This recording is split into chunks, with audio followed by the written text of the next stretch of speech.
El Señor esté con ustedes. Y con tu espíritu. Lectura del Santo Evangelio de nuestro Señor Jesucristo, según San Lucas. Gloria a ti, Señor Jesús. Dos discípulos de Jesús iban andando aquel mismo día, el primero de la semana.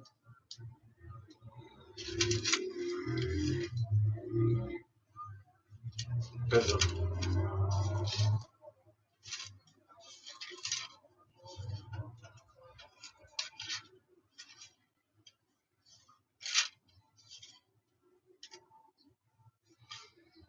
En aquel tiempo contaban los discípulos lo que les había acontecido en el camino y cómo reconocieron a Jesús al partir el pan. Mientras hablaban, se les presentó Jesús en medio de sus discípulos y les dijo: paz a vosotros. Llenos de miedo por la sorpresa, creían ver un fantasma. Él les dijo: ¿por qué os alarmáis? ¿Por qué surgen dudas en vuestro interior? Mirad mis manos y mis pies. Soy yo en persona. Palpadme y daos cuenta de que un fantasma no tiene carne ni huesos, como veis que yo tengo.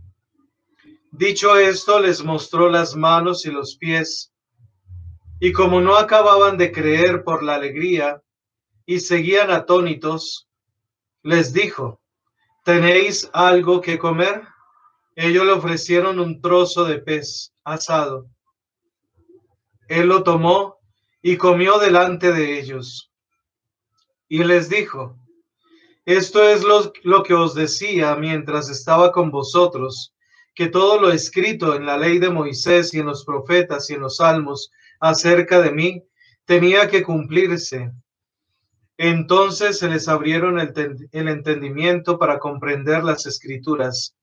Y añadió: así estaba escrito, el Mesías padecería, resucitaría de entre los muertos al tercer día, y en su nombre se predicará la conversión y el perdón de los pecados a todos los pueblos, comenzando por Jerusalén. Vosotros sois testigos de todo esto.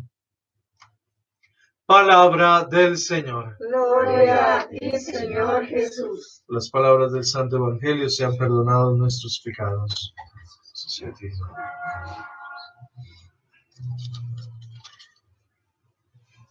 Hoy, en este tercer domingo del tiempo de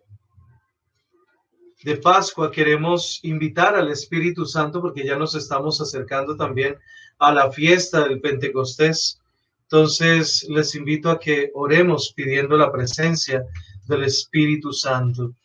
Ven, Espíritu Divino, manda tu luz desde el cielo. Padre amoroso del pobre, donen tus dones espléndidos. Luz que penetra las almas, fuente del mayor consuelo.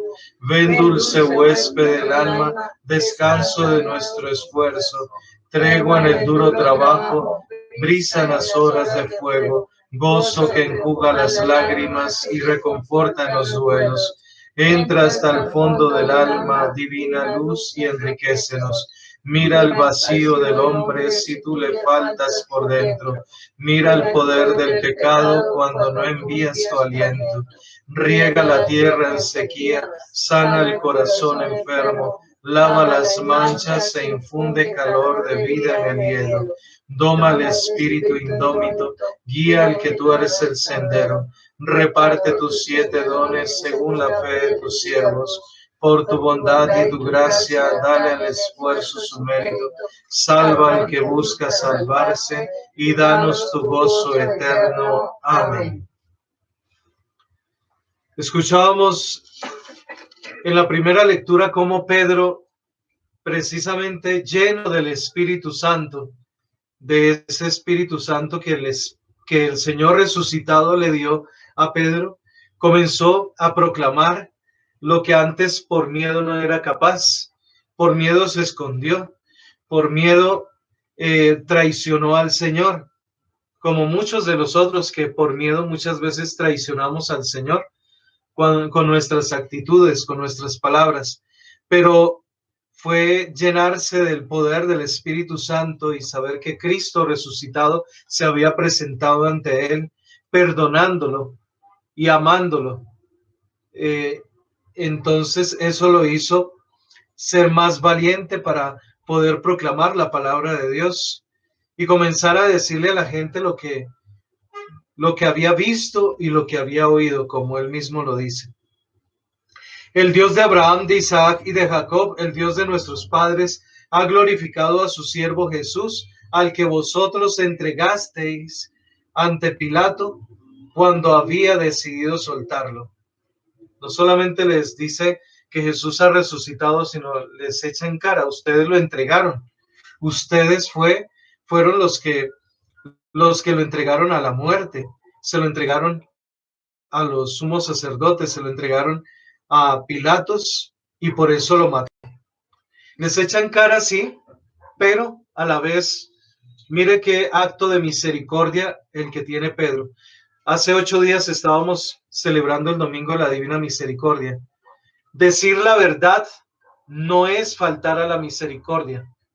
Miren cómo el acto de misericordia que Pedro tiene con la gente y con los mismos sacerdotes no es tapar la verdad, no es ocultar la verdad, es decirles la verdad, pero sin embargo abrir un camino para que ellos reconozcan su error y se conviertan, porque más adelante dice, vosotros rechazasteis al santo, al justo, y pedisteis el indulto de un asesino, es decir, de Barrabás. Matasteis al autor de la vida, pero Dios lo resucitó entre los muertos, y nosotros somos testigos de esto. Primero les abre la herida, primero les dice, mire, ustedes cometieron un error, ustedes hicieron algo malo. La misericordia no implica callarse uno la verdad. La misericordia también está mostrar el error, mostrar la debilidad del otro, mostrar el pecado del otro, pero no solamente quedarnos en eso, porque entonces seríamos solamente criticones y juzgones. Viene la segunda parte en donde Pedro les sana esa herida. Primero les abre la herida, mostrándoles su error, pero ahora viene la segunda parte donde se la sana. Dice, sin embargo, hermanos, sé que lo hicisteis por ignorancia y vuestras autoridades lo mismo. Ustedes lo hicieron por ignorancia. Es decir, Pedro ya los está justificando. Ustedes hicieron mal, sí, pero fue por ignorancia. Esa es la misericordia. Comprender al otro, comprender la debilidad del otro. No felicitarlos ni aplaudirles por lo que hicieron, sí mostrarles las fallas, pero también decirles, mire, yo comprendo que ustedes lo hicieron porque fueron débiles, se dejaron llevar, se dejaron arrastrar por el mal. Entonces, eso es la misericordia, entender al otro, comprender que no todos somos, bueno, mejor dicho, solamente Dios es santo, que todos los hombres somos imperfectos, que todos los hombres somos pecadores. Hay que mostrar el error, sí, pero también mostrar la misericordia de Dios. Ustedes lo hicieron porque, no porque quisieran, no porque quisieran hacer el mal, sino porque por ignorancia y por debilidad cometieron esos errores. Pero tampoco se queda ahí. Les sigue mostrando más el camino y les dice, ustedes lo hicieron por ignorancia, vuestras autoridades lo mismo.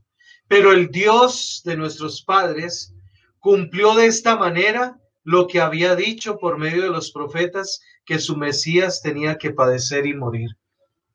Es decir, a pesar de que ustedes hayan cometido errores, a pesar de que haya sido por ignorancia, todo Dios lo permite para el bien.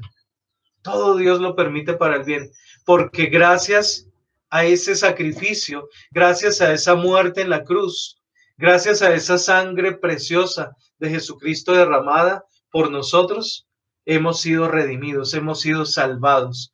hemos sido rescatados, restaurados. Entonces, del todo no fue algo malo. No fue un plan de ustedes, fue un plan de Dios. Dios todo lo permite para el bien. Fue un plan de Dios. Y en esto consiste la misericordia. Dios permite todo para el bien. A pesar de que las cosas se vean tan malas, a pesar de las dificultades. Por eso la misericordia nos lleva a esos 3 puntos. Primero, reconocer que somos pecadores, que fallamos ante el Señor. Segundo, que el Señor ante nuestro Padre Celestial nos justifica. Por eso dice en la cruz el Señor, perdónalos porque no saben lo que hacen. El Señor nos justifica. O como nos justificó Pedro, diciendo, lo hicieron por ignorancia. Es decir, el Señor no quiere condenarnos, ni decir, ustedes ya se pueden podrir en el infierno y quedar como unos malditos, no. El Señor nos muestra que sí, fallamos, pecamos, pero que Él nos justifica y que a pesar de lo mal que hayamos hecho, todo concurre para bien, porque el Señor en su plan magnífico, en su plan maravilloso, tiene un plan de salvación, de amor para con nosotros. ¿Cuántas veces nosotros también con nuestras actitudes, con nuestras palabras, hemos crucificado al Señor? Lo hemos acusado al Señor, lo hemos entregado al Señor como hicieron los judíos. Pero hoy Pedro nos dice, ustedes lo hicieron por ignorancia, porque muchas veces se dejan llevar por su debilidad. El Señor lo tiene en su plan, porque la que ustedes han cometido les ha servido. La sangre preciosa de Jesucristo los salve, los rescate, los libere. Por tanto, viene la cuarta parte, que es lo que debemos hacer nosotros. Ya nuestro pecado, nuestras fallas, reconocimos que somos débiles, pero ¿qué tenemos que hacer? Dice Pedro, por tanto, arrepiéntanse y conviértanse para que se borren sus pecados. Eso es lo que tenemos que hacer. Queremos que se nos borren los pecados, arrepintámonos y convirtámonos. ¿Qué es arrepentirnos? Reconocer que somos pecadores, dolernos del pecado que hemos cometido, llorar por nuestros pecados, no es solamente decir, sí, yo pequé, como folclóricamente algunas personas dicen, sí, yo soy malo, yo he cometido maldades, pero nada más. No, arrepentirse es dolerse y hasta llorar por los pecados que se han cometido. Y como decían algunos santos, me duele no llorar por mis pecados. Y se lastimaban y hacían penitencias porque decían, necesito un verdadero arrepentimiento de corazón. No solamente decirle al Señor, sí, Señor, fallé, perdóname. No, tengo que dolerme porque eso que he hecho, eso que he cometido con mis palabras y con mis acciones y hasta con mis omisiones, hizo que Cristo Jesús sufriera en la cruz. Entonces, tenemos que arrepentirnos con dolor de corazón. Por eso dice una de las partes de hacer una buena confesión, que debemos tener contrición de corazón. ¿Qué es contrición de corazón? Es dolor de haber pecado, dolor por haber ofendido al Señor, verdadero dolor de corazón. Pregunta, ¿será que cuando fallamos, que cuando pecamos, tenemos verdadero dolor de corazón? ¿Lloramos por nuestros pecados? Si no lo hemos hecho, es hora de hacerlo. Hacer un verdadero arrepentimiento de corazón para que se borren nuestros pecados. Y la otra parte. Bueno, entonces Señor ya me perdonó, ya derramó su misericordia sobre mi vida, entonces yo sigo haciendo lo mismo. No, la conversión, ¿qué implica? Que yo haga todo lo posible y hasta lo imposible de evitar seguir cometiendo lo mismo, de cambiar.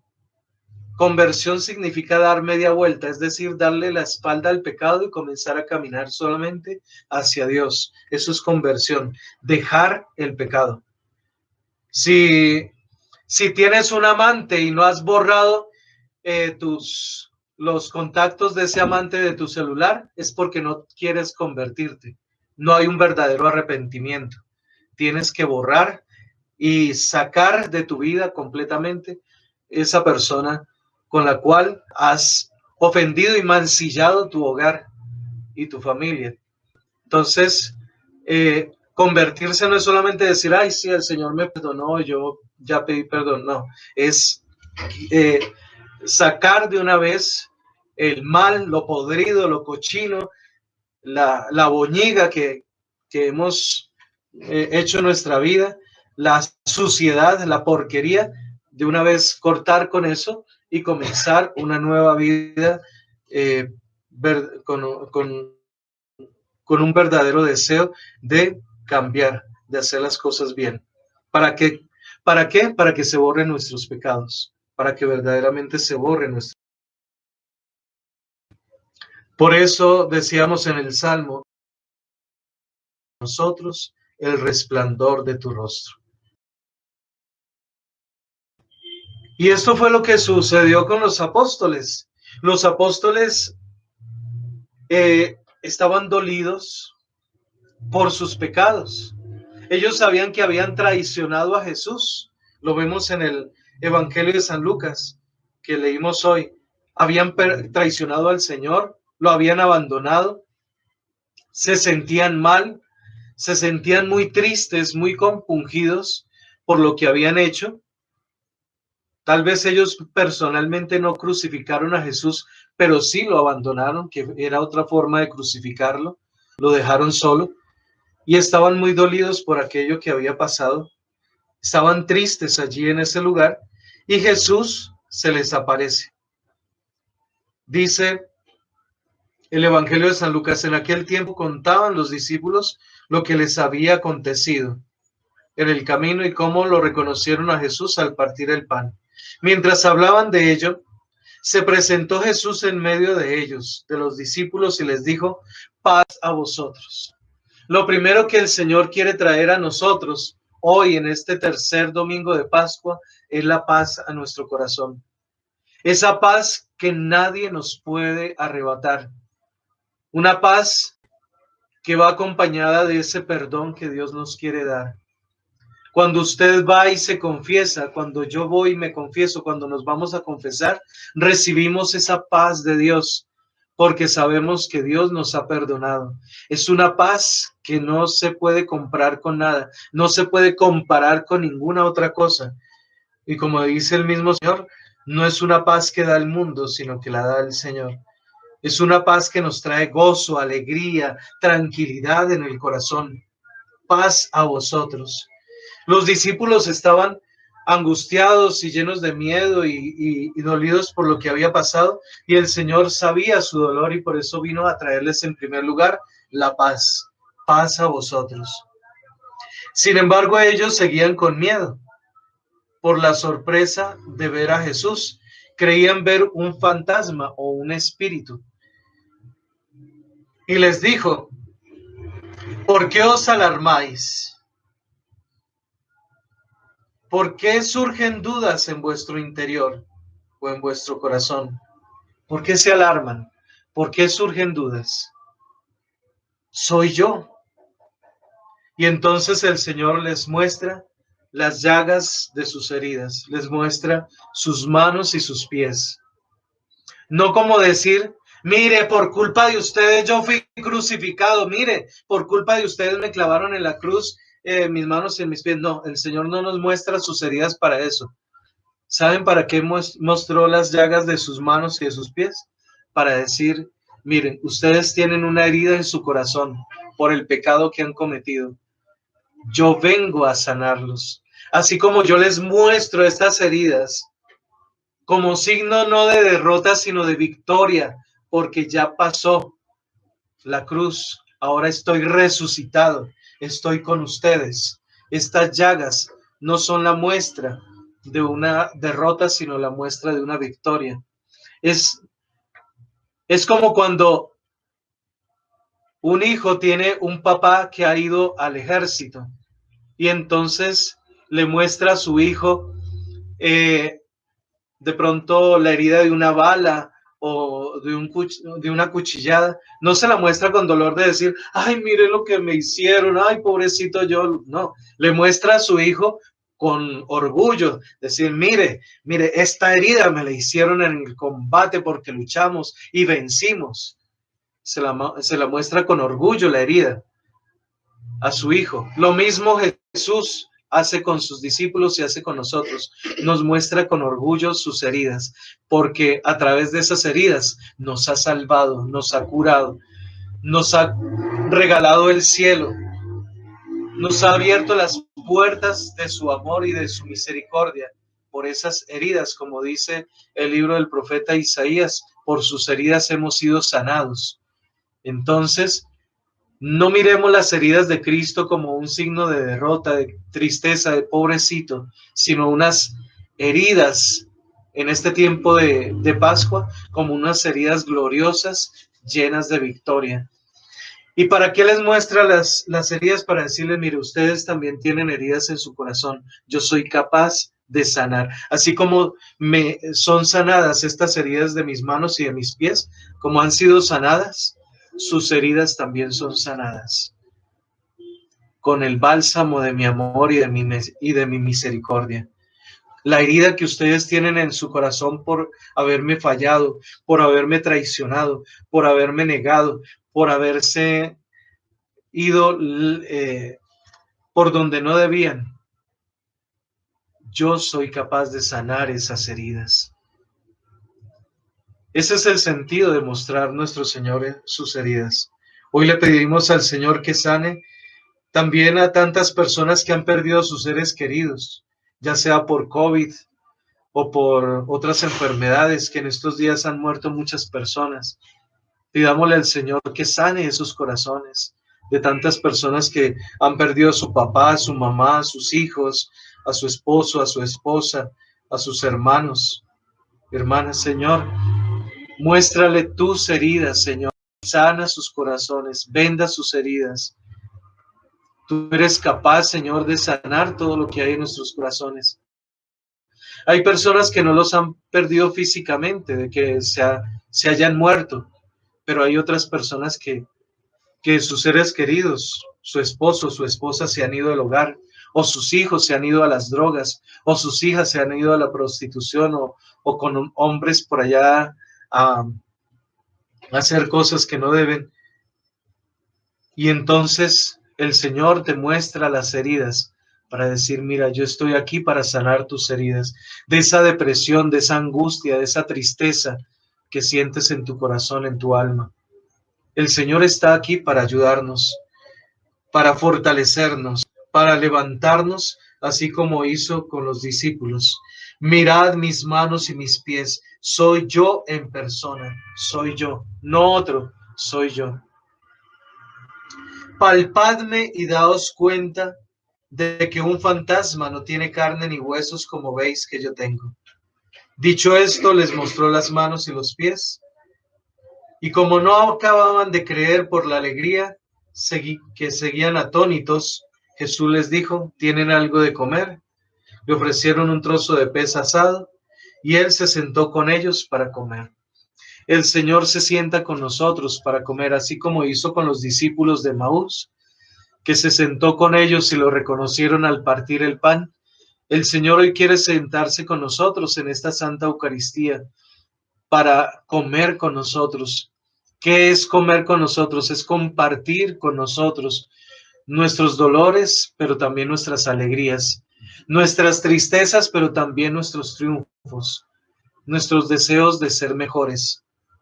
La cruz que hayamos vivido durante estos días anteriores en Semana Santa tiene sentido en estos días de Pascua porque Cristo Jesús convierte toda nuestra tristeza en alegría, todo nuestro lamento en danza, todo nuestro dolor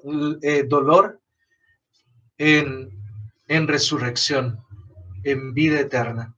Entonces, pidámosle al Señor que hoy nos ayude a levantarnos también de esta situación difícil, de nuestras tristezas, porque tenemos a Jesús que come con nosotros, que está con nosotros, que nunca nos abandona. Él siempre está cerca de nosotros. Se acerca a nosotros para partir con nosotros el pan, para comer con nosotros en la Eucaristía, pero también nos dice, todo lo escrito en la ley y en los profetas y en Moisés y en los salmos hablaba de todo lo que tenía que suceder conmigo. Comprendieran las escrituras, y añadió, así estaba escrito, que el Mesías padecería, pero resucitaría de entre los muertos al tercer día.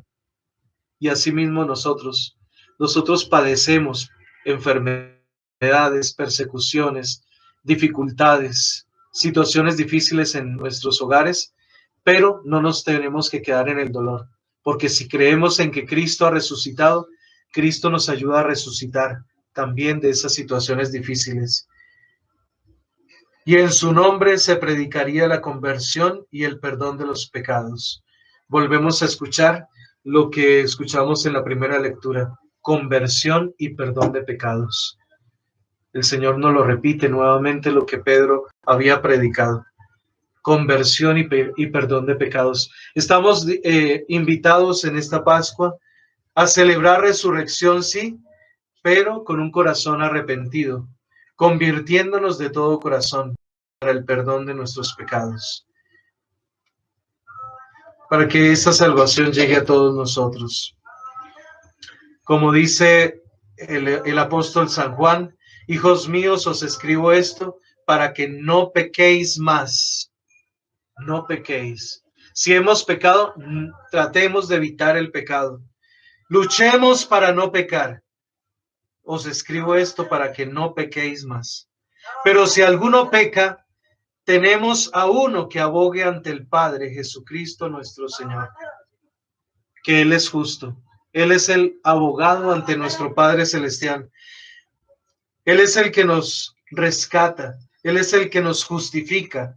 Él es el que nos hace santos ante Dios, no porque nosotros seamos santos, sino porque Él se pone ante el Padre Celestial. Estás tú y estoy yo como pecadores, y estamos ante el Padre Celestial, y Jesús se pone en medio, y le muestra al Señor las llagas de sus manos, de sus pies, le muestra al Señor, a Dios Padre, su sangre preciosa, y le dice, mira, Señor, perdónalos, perdónalos, perdónalos porque no saben lo que hacen, o como dice Pedro, ustedes lo hicieron por ignorancia.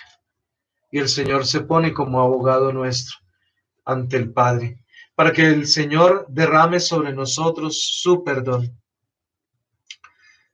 Es víctima de propiciación por nuestros pecados. Como decimos en la coronilla de la Divina Misericordia, cuando decimos, te ofrecemos el cuerpo, la sangre, el alma y la divinidad de tu amadísimo Hijo nuestro Señor Jesucristo como propiciación de nuestros pecados y los del mundo entero. ¿Qué es propiciación? Propiciación es lo que hacían los israelitas con la sangre de los corderos que eran sacrificados en el templo. Ofrecían la sangre ante el trono de Dios y pedían perdón por el pecado a través de esa sangre. Y esa sangre después era rociada en las personas para que fueran limpiados de sus pecados. Eso lo hacían una vez al año en el tiempo del Yom Kippur, que era una fiesta judía. Entonces, cuando decimos que Jesús es propiciación por nuestros pecados, es el mismo, ya no es un sacerdote, sino es el mismo como sacerdote, que ofrece no la sangre de una oveja cualquiera, no de un cordero cualquiera, sino ofrece su propia sangre ante el Padre Celestial. Y dice, mira, Padre, te ofrezco esta sangre en propiciación, es decir, como perdón, como remisión por los pecados del mundo. Y después el Señor se vuelve hacia nosotros y nos rocía con su sangre preciosa. Lo que hacía el sacerdote judío, lo hace nuestro Señor Jesucristo con nosotros. Nos lava, nos limpia, nos purifica con el poder de su sangre preciosa. no solo por nuestros pecados, sino también por los del mundo entero, dice San Juan. En esto sabemos que conocemos, que guardamos sus mandamientos. Quien dice, yo conozco a Dios o yo creo en Dios y no guarda sus mandamientos, es un mentiroso. Es decir, si nosotros decimos que creemos en Cristo Jesús y que conocemos a Cristo Jesús, debemos guardar sus mandamientos. Si no los guardamos, somos unos mentirosos y la verdad no está en nosotros. Pero en cambio, los que guardan su palabra y sus mandamientos, ciertamente están en el amor de Dios. ¿Quieres estar en el amor de Dios? Guarda su palabra y sus mandamientos. Es la única forma para permanecer en Cristo Jesús, guardando sus palabras y sus mandamientos. De resto, somos los peores mentirosos del mundo entero. Pidámosle al Señor que hoy nos ayude no a ser unos embusteros, unos falsos, sino que hoy el Señor nos ayude a ser unos verdaderos creyentes, guardando su palabra, guardando sus mandamientos, cumpliéndolos, luchando y esforzándonos por ser mejores, convirtiéndonos a Él de todo corazón, para que la verdad de Cristo Jesús permanezca en nosotros. Amén. Amén.